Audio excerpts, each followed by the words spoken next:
How can you tell me Jesus is God and then in one verse he tells you, I'm not even good? Why are you calling me good? Only God's good. So which one is it? 10 Commandments said don't make pictures, don't make images, don't worship anything but God. But you guys are making pictures, statues, crosses, idols.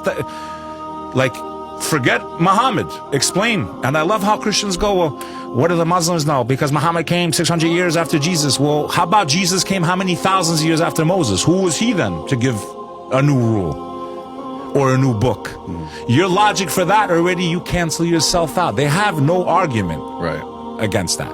For you to argue, well, why did Muhammad come after Jesus? And then who was Jesus after Moses? And that's why I love Islam. Islam says that all of these prophets worked for the same boss.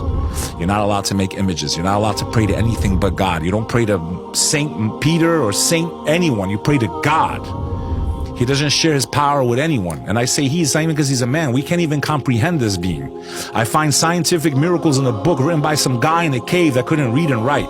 And even if he could, how the hell? There's like 100 to 200 scientific facts in that book that no one could have known. Like, for example, that the Dead Sea is the lowest point above sea level in the entire world. There was no way Muhammad could have known this. It's impossible. That's the same area that Sodom and Gomorrah, we believe, was smashed into the earth. That's why it's called the Dead Sea.